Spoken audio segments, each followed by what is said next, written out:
The Boy, the Master, and the Seven Questions. Chapter 3. The Journey of Serendipity. Upon hearing this from his father, the boy becomes exceedingly gleeful. He jumps off the hard ground and throws on his clothes, all the while thanking his parents with extreme gratitude and love. He knows exactly what he is going to do with his 2 coins: find the homeless beggar, Aman, and pay him so he can go visit the Master of Masters. He hugs his father and kisses his mother and then runs out the door. The boy is so excited, with a new pep to his step like he had never before seen. He streaks to the spot where he first met the beggar, but he isn't there.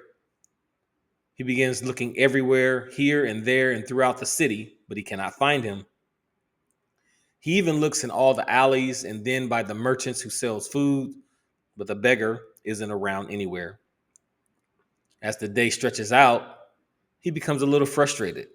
However, he continues to walk the streets searching for Aman the beggar.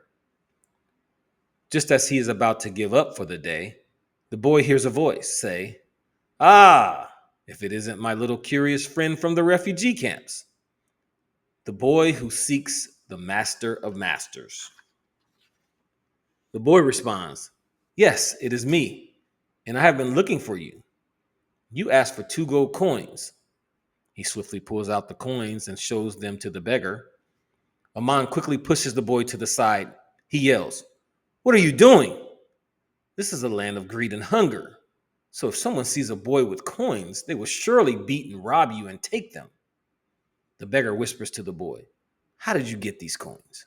Did you steal them?" For even though Aman is homeless and lives in these alleys and eats the scraps of others, Aman is no thief, nor will Aman accept that is stolen from another. The boy looks at Aman and states, "I am no thief. Today is my birthday. My parents gave me these 2 coins as a gift. They told me I could use them however I want and on whatever my heart desires. And my heart desires is to meet the Master of Masters, so that I may inquire of him all the question my heart desires to ask. And the only way I can do that is through you. So please, take me to the Master of Masters." Aman looks at the boy with much satisfaction and agrees. "To the master I will take you, but it is far and it is not in the city, so you must keep up with me. Aman will guide you to the master. Nothing more, nothing less. At that point, you will give me the 2 coins as agreed. Then I will go my way. Do you agree?" The boy quickly responds, "Yes, I agree, but let's go now." But Aman stops the eager child and tells him, "The sun will be setting soon, so the night air will chill our bones too much. We will go when the sun rises, and its warmth will strengthen us, and its light will illuminate the way. Be at this very spot the first thing tomorrow morning." And then he walks away. The boy is very disappointed, as he has his heart set on meeting the master who could answer all his questions. However, he is very excited about going in the morning. That night, he barely can sleep, as his mind could hardly contain itself.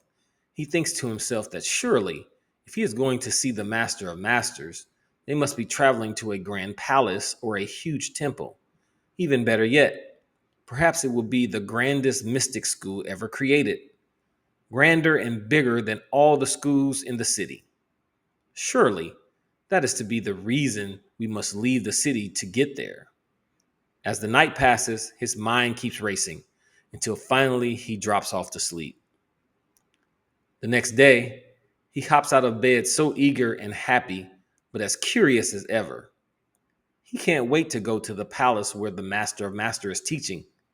He has never been to a palace before, so he is excited to see what one looks like on the inside. He walks on the river to wash himself and then goes back to his tent to put on his best clothes. He thinks, if I'm going to the greatest school in all the land, I must look my best. He hugs his father and kisses his mother, and then out the tent he runs. By the time he arrives at the agreed meeting place, He is so out of breath, he can barely breathe. Sure enough, Aman is waiting for him. Aman has hardly slept himself because all he could think of was the hot, warm meal he is going to have later that day because of the 2 coins he is about to earn. When he asks the boy if he is ready, the boy nods his head in eagerness and glee. Aman tells the boy to stay close because the trail to the master could be very treacherous. Off they head to the edge of the city to a trail surrounded by trees and wildlife. The trail is winding and rocky with ups and downs. As they travel, the boy begins to think to himself, this looks very familiar. However, he soon stops thinking about that and starts daydreaming.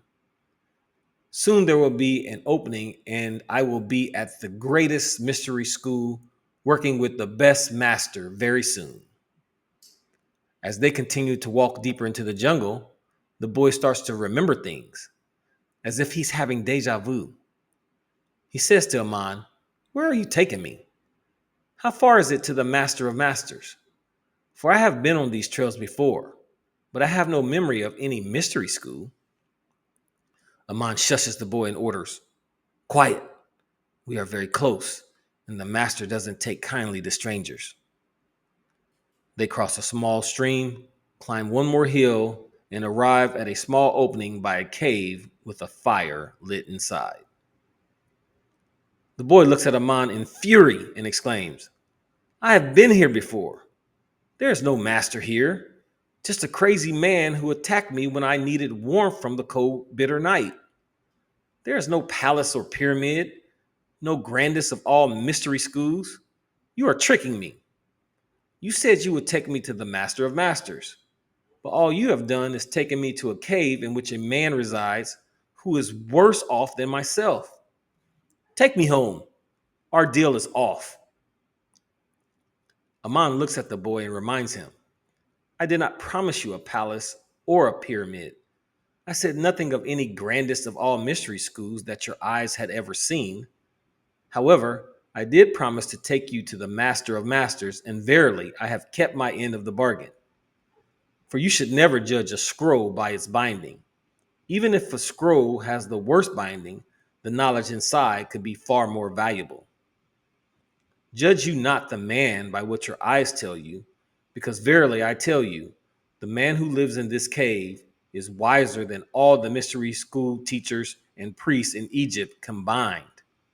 He is indeed the master of masters. Now give me my coins so that I may depart from this place. My stomach longs for the hot, fresh meal I promised it. I have fulfilled my end of the bargain. The rest is up to you. Reluctantly, the boy gives Aman the 2 coins as agreed. No sooner do the coins hit Aman's hand when he heads off like a streak of lightning back to the city where his desire for the meal he longs for is waiting.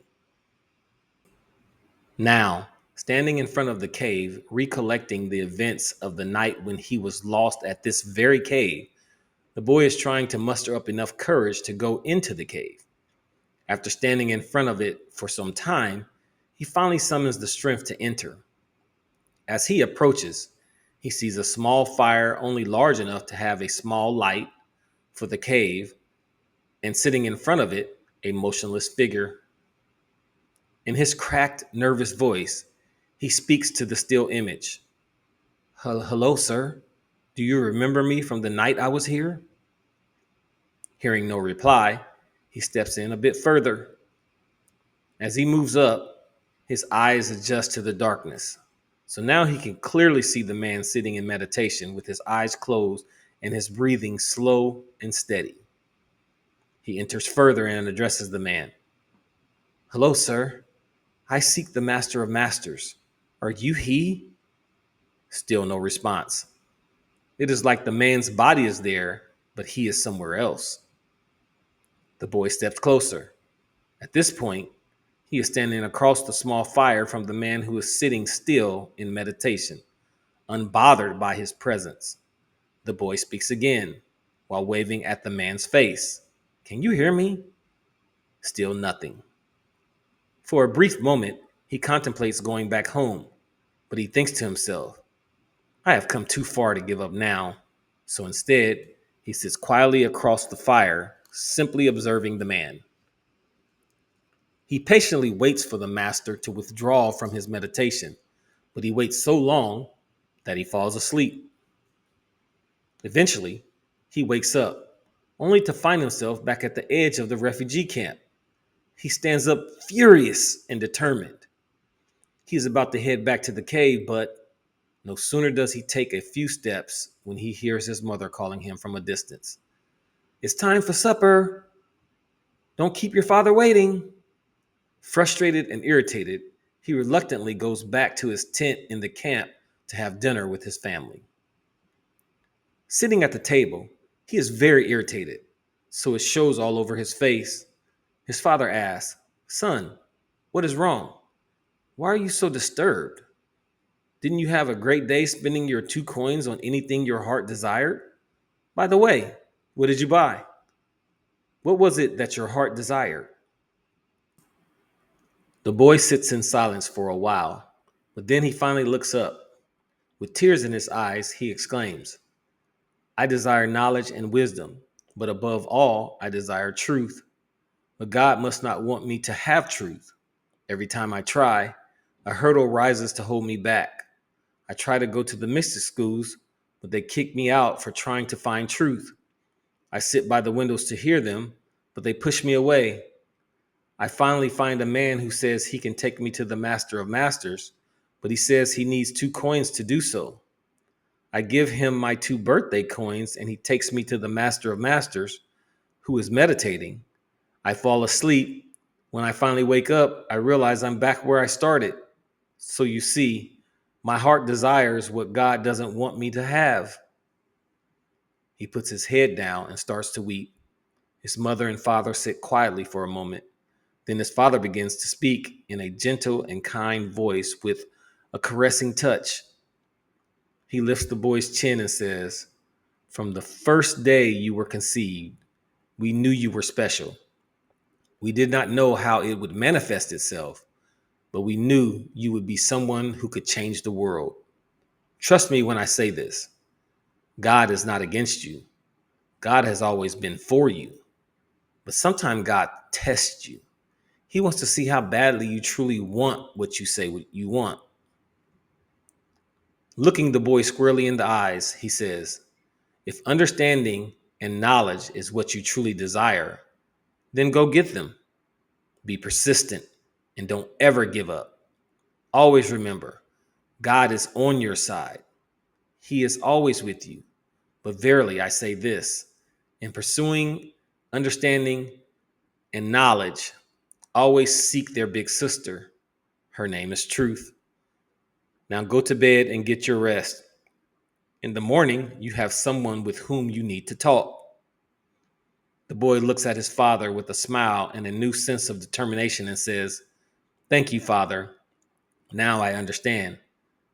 God wants what we want, but only if we truly want it. He smiles and hugs his mother and father. Then he goes to bed with a new understanding and filled with fresh persistence and determination.